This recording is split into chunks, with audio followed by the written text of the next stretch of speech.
ambapo nataka kusikia habari za Mwokozi, habari ambazo zitatusaidia ili tukapate kuurithi uzima wa milele. Na hizi habari zinapatikana bure. Hizi habari hazihitaji qualification yote ya kidunia ya kwamba uende usome ufike na level fulani ya masomo, uende upatane na watu fulani ambao ni watumishi wa shetani ambao wameweka orodha ya kwanza sasa kwa watumishi wa Mungu, ndio ya kwamba ujue ya kwamba uko salama. Hapana, hatuhitaji vitu kama hizo. Hizi habari zinakuja bure kwa kila mtu yeyote ambaye ameamini. Sasa kile kinasalia ni wewe kuanza kuzishughulikia vile zinataka. Na inakuwa mzuri kama umeamini, basi Yesu anakutenda mema. Na nataka tusome andiko moja katika Mathayo 18 inasema hivi ya kwamba wanafunzi wa Yesu walimwendea wakamuuliza ya kwamba tuambie nani mkubwa katika ufalme wa Mungu. Waelezwe nani alikuwa mkubwa katikati yao. Lakini Yesu akawageukia, akawaangalia na akaangalia mahali akaona mtoto na akaambia ule mtoto akuje. Wakati ule mtoto alipokuja akawaambia kwamba nawaambia ya kwamba msipobadilika na kuwa kama mtoto huyu hamwezi kuingia katika ufalme wa mbinguni. Hivyo ndio walijibiwa ya kwamba yeyote ambaye anataka kuwa mkubwa lazima abadilike na akuwe kama mtoto mdogo ndio akaingia mbinguni. Ili hii kitu ikawa ya kwamba walipoisikia hii habari watu walibaki kama wamechanganyikiwa, kwa sababu walishangaa nitabadilika aje nikuwe kama mtoto mdogo. Hiyo ndio maswali watu waliuliza, ya kwamba watu watakaoingia mbinguni lazima wabadilishwe. Wale watu kitu ya kwanza wakuwe kama watoto wadogo. Kwa sababu gani? Watoto wadogo ni watu wanyenyekevu. Hiyo ndio kitu Yesu alikuwa anazungumzia, kwamba unapotaka kuingia mbinguni kitu ya kwanza lazima unyenyekee. Lakini siku ya leo mtu anataka kuingia mbinguni hayuko tayari kunyenyekea. Mtu anataka kuingia mbinguni lakini baada kuna kiburi. Mtu anataka kuingia mbinguni na mali yake. Mtu anataka kuingia mbinguni na masomo. Unakuwa kama Nicodemus wakati alienda kwa Yesu ili akajua habari za kwenda mbinguni. Wakati alimfikia Yesu, Yesu akamwambia kama kweli unataka kwenda mbinguni itakubidi kwanza uzaliwe upya. Huyu Nicodemus sasa akauliza, mimi mtu mzima nitaingia aje kwa tumbo ya mama yangu alafu nizaliwe tena? Anataka kwenda mbinguni lakini akiwa na mawazo yake. Kama siku ya leo ani mtu anataka kwenda kanisani lakini kuna vitu ambavyo anafanya na hataki vile vitu viguzwe. Wakati Nicodemus aliwaambia azaliwe mara ya pili, alifikiri kuwa mtu mzima ndio mtu ambaye ako na hekima na maarifa, lakini akaulizwa swali la ujinga. Akauliza, nitaendaje kwa tumbo ya mama yangu sasa niingie aje alafu tena nitoke aje? Lakini Yesu akamwambia sio hivyo. Na alikuwa mtu amesoma, alikuwa ni mtu ameendea mambo ya theology ambaye watumishi wengi wa siku ya leo wa Mungu lazima wapitie kwa hiyo shule ndio waone ya kwamba mehitimu watahubiria watu. Wakienda pale wanafundishwa mambo ya kuambia watu watoe pesa, wanafundishwa jinsi ya kuleta miradi kanisani, wanafundishwa jinsi ya kupata umaarufu na kutafuta wafuasi, hawafundishwi jinsi ya kutoa watu kwa dhambi na kuhubiria watu ukweli waondoke kwa dhambi. Hiyo hawahubiriwi. Sasa wale watu wakajibiwa, wakaambiwa ya kwamba na yeyote ambaye anahitaji kuingia kwa ufalme wa Mungu lazima kwanza abadilike, mawazo yake kwanza ibadilike na akuwe mtu mnyenyekevu. Ani mtu ambaye ako tayari kusikia. Wakati anaambiwa ya kwamba pombe ni mbaya, huyo mtu hakuji na kiburi na kuanza kukataa. Wakati huyu mtu anaambiwa bangi sio mzuri, huyo mtu hatakuwa na kiburi na majivuno na kuanza kukataa, atanyenyekea asikie. Wakati anaambiwa mambo ya kutongoza mabibi ya watu ni mbaya, huyo mtu atakuwa tayari amekubali na ako tayari kurekebishwa kwa sababu amenyenyekea kusikia habari za Mungu. Ndio maana Yesu akasema ya kwamba lazima huyo mtu kwanza akuwa amenyenyekea. Unajua kama haujanyenyekea hautasikia habari za Mungu. Kabla hujanyenyekea utakataa habari za Yesu. Kabla hujanyenyekea utakuwa mtu na mawazo yako, ukihubiriwa utaanza kusema kwetu. wanaume wanaoanga mabibi watano. Na hapa wamekwambia unafaa ukoe na bibi moja. Kwa sababu haujanyenyekea utaanza kubishana. Wakati watakwambia pombe sio mzuri, utaanza kubishana ukisema ya kwamba hata Yesu alitengeneza pombe, hakubadilisha maji kuwa divai. Utaanza kukua na kiburi. Ukasema hata watu mafadha wakati walikuwa na kunyonga pombe haina shida. Utakataa kwa sababu haujanyenyekea. Mambo ya mbinguni, kitu cha kwanza mtu kupokea wokovu lazima anyenyekee. Wakati nilikuwa nakunywa pombe, nilikuwa nakatazwa na wazazi na watu, lakini hiyo wakati nilikuwa na kiburi. Nilikuwa bado sijanyenyekea. Nilikuwa nakataa nikiambiwa. Nilikuwa nakunywa na lala huko, nilikuwa nakunywa napata mainjari. Hiyo wakati sikuwa tayari kukubali. Kwa sababu bado nilikuwa mtu na kiburi yangu.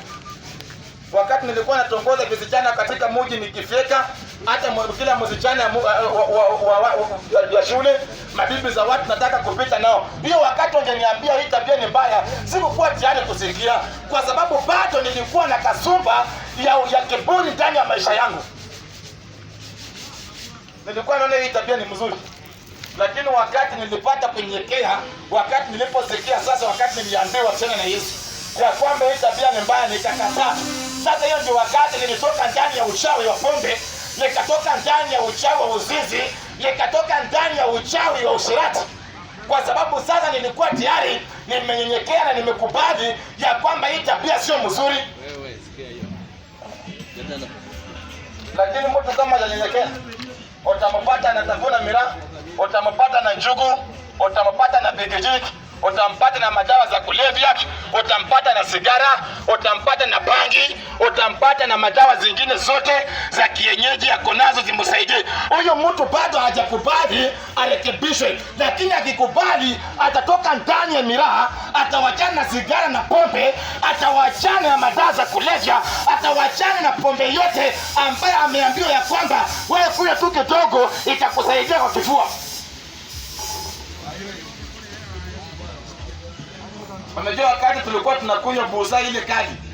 Kuna ile buza na kuanga kali kama maji ya mvua. Wakati tulikuwa tunakunywa, tulikuwa tunadanganywa na wazee. Wanakuambia ukikunywa inasaidia magonjwa fulani hautapata. Wengine wanakuambia ukikunywa hiki inaondoa stress.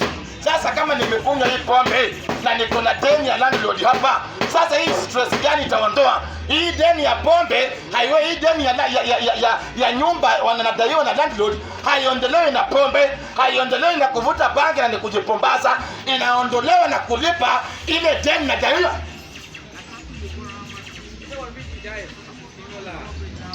Sasa mtu anaenda kukunywa pombe, sasa ndio asikuwe na stress. Mtu anavuta bangi ndio asisaidiwe. Mtu anaenda anaanza kutafuta madawa za kulevya atumie zimsaidie kimaisha.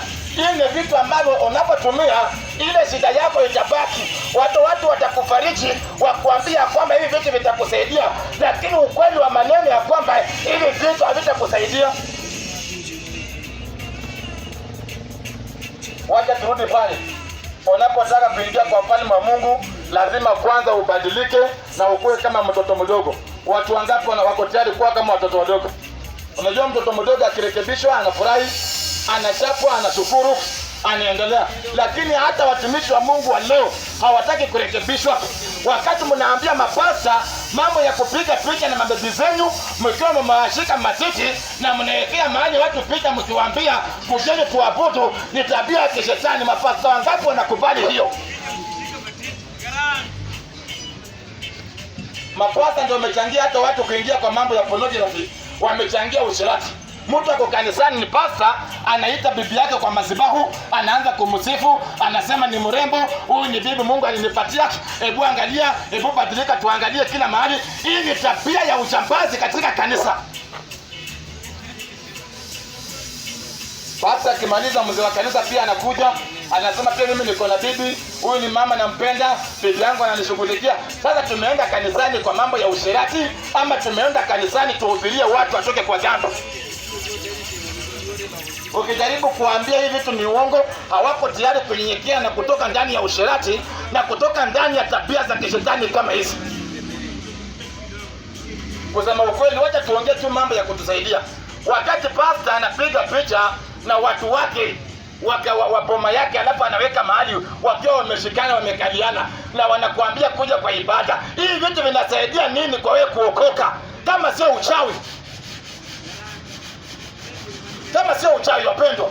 Na hii ni kitu kila mtu anajua, lakini kwa sababu ya kujipumbaza, kwa sababu ya uongo wa kishetani, watu wanaona ya kwamba mambo iko sawa. Haiko sawa.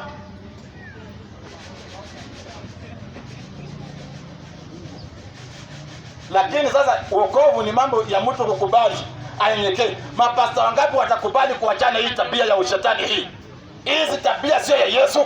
Mahali popote unaona mapana, watu wamepiga picha, mara waimbaji wamepiga picha, wamewekwa mahali kuna crusade maarufu inakuja, kutakuwa na waimbaji fulani, wengine wamevaa nguo migongo ziko wazi, wengine wamejaa mabling kwa mashingo, wengine wamekuja na vilongi vimekata mapaja naonekana, wameweka pale kwa posta, wanakuja kuhubiria walevi, wanakuja kuhubiria waganga kama wao, ama wanakuja kutangazia nani habari za Yesu.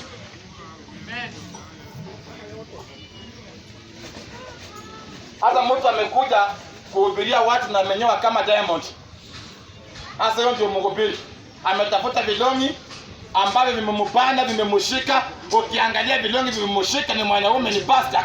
Mpaka hapa mbele kumefura, unasikia kuna gunia fulani wamewekewa mbele ya lungi yake.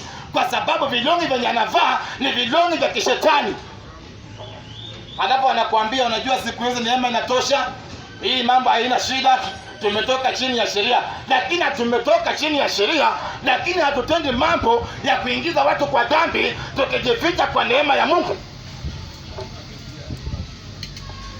Ndio maana Yesu akaambia wanafunzi wake, mtu anayetaka kuwa mkubwa kwa ufalme wa Mungu ni mtu ambaye ananyenyekea, au ni mtu ambaye anakubali kurekebishwa, au ni mtu ambaye anakubali kutengenezwa na Mungu akuwe jinsi anavyotaka. Ndio naona ya kwamba kulikuwa na kijana tajiri, alikuwa na mali. Yeye pia akamwendea Yesu, akamwambia nataka niingie katika ufalme wa Mungu. Nataka nifanye nini? Yesu akamwambia unajua sheria? Akasema kuiba najua sio mzuri. Mambo ya usherati ninajua. Mambo ya ulevi najua. Yesu akamwambia kwamba ni sawa. Umesema hata tangu utotoni mwako unajua sheria ya Mungu. Sasa kile kimesalia, enda uze mali yako, ugawie masikini, unifuate. Huyu mtu alikuwa mtu wa kanisa, alikuwa na roho ngumu, alikuwa anaabudu mali, alikataa kuuza mali na kumfuata Yesu. Hayukuwa tayari kwa unyenyekevu. Hata huyu kijana alikataa. Wakati alisikia mali na tajwa alihuzunika. Wakati alisikia aenda apatie mali yake masikini, akaanza kuzungumza ndani ya moyo wake, nimekuwa nikitoka asubuhi, nimekuwa nimejitoa kwa hii kazi, nimefanya mambo yote ili nihakikishe ya kwamba kila kitu ninafanya ninafaulu. Sasa ninaambia kwamba nikauze mali, itawezekanaje? Ndio maana naona hata siku ya leo watu wengi ambao ni matajiri, vile Yesu aliambia wale watu ya kwamba na itakuwa ngumu sana kwa matajiri kuingia kwa ufalme wa Mungu. Si ya kwamba matajiri hawataingia, lakini matajiri wanaopenda mali, matajiri ambao hawaruhusu wafanyakazi waende kanisani, matajiri ambao wanakaa wakidanganya watu waendelee kuwatumikia, wasiende kuabudu, wasiende kwa ushirika. Matajiri wanaopenda mali hawana nafasi ya kutenga na kwenda kuabudu. Hao ndio matajiri ambao Yesu alisema wataingia kuzimu. Mtu unafanya biashara siku zote za wiki. Hakuna hata siku unaweza kufunga biashara na uende ukaabudu ukae hapo siku moja. Kama umefanya biashara yako ya siku 6, lakini siku tu moja kufunga na kusema wacha niende kanisani, hiyo imekuwa ngumu.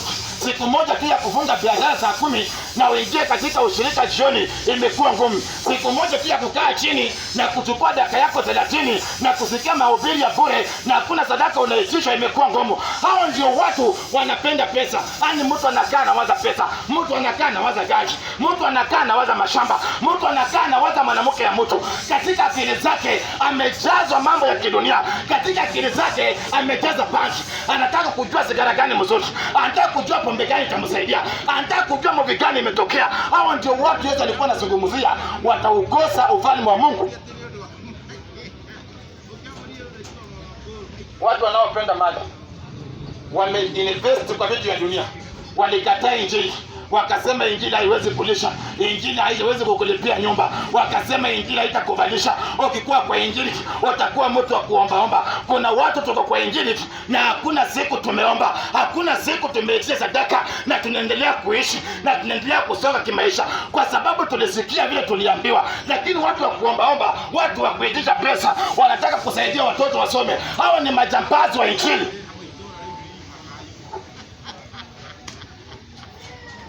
Lakini watakubali aje? Mtu yote anayekuja kuhubiri na naomba sadaka ni mwizi. Hakuna mahali Yesu ameambia watu wahubiri injili wakiomba sadaka. Ukiona mtu yote akinayejitanisha na jina la mitume, anajitanisha ni pasta, lakini katika mahubiri yake anakuambia nyumba yako mlipie, anakuambia watoto wako someshe, anakuambia chakula hana, huyo ni mtu amejiita na shetani. Ndio maana amekuwa mtu wa kuombaomba, hakusikia maagizo ya Yesu.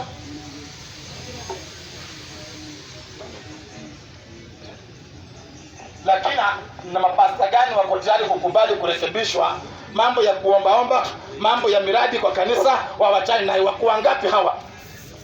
Yesu ametuita tuhubirie watu. Yesu hajatuita tufungue kanisa na tuweke kuku pale. Yesu hajatuambia tufungue kanisa na tuweke saiba pale. Yesu hajatuambia tufungue kanisa na tuanze kupanda sukuma. Sukuma haitaondoa mlevi kwa pombe. Kuweza kufuga kuku haitasaidia msherati aliye ndani ya kanisa ambaye anaiba bibi za watu kutoka kwa usherati. Lakini tunapohubiri habari za ukweli, na kuambia washerati waache usherati, na kuambia wezi waache wizi, na kuambia wachawi watoke katika uchawi, hizi habari zitatusaidia na tutatoka katika mawazo ya kidunia. Watu ambao mnapenda mali, mnasema tuko busy. Nairobi tumekuja kutafuta maisha. Nairobi ni shamba ya mawe. Hapa kila mtu ako busy kwa pesa. Hapa kila siku, kila wakati unawaza pesa. Tangu waze hii pesa imekusaidia na nini bwana? Hata zaidi tukupatia pesa yote ya dunia, bado utaendelea tu kuwaza, haitakutolea shida zako. Pesa haitatoa mwizi awachane na kuiba. Hata kipoa bilioni 50, bado pepo la wizi ya ukoo wako, pepo la wizi la babu yake bado linamwandama, ataendelea tu kuiba. Pesa sio suluhisho. Masomo ya kwenda kusoma na mtu afike high studies haitasaidia hapa majambazi wakatae kuiba. Wale wanaoiba serikalini wamesoma mpaka wapi? Hawaibi na bunduki, lakini wanaiba na akili za kutumia kalamu na akili za kidunia. Wanapanga njama na unasikia pesa zimepotea, lakini hizo pesa hakuna jambazi wa bunduki, hakuna mtu alienda pale na silaha ya kuiba. Lakini watu walioiba hizi pesa walikuja na mapurado, walikuja na mapenzi, wakakaa chini wakatengeneza njama na miradi za pesa zikaibiwa.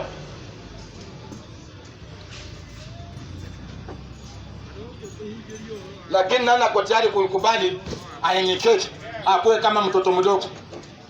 Ni rais gani huyu? Ni chifu gani huyu? Ni askari gani huyu? Mwanajeshi gani huyu? Ako tayari kukubali arekebishwe, aweke bunduki chini na atubu? Ako wapi huyu mwanajeshi?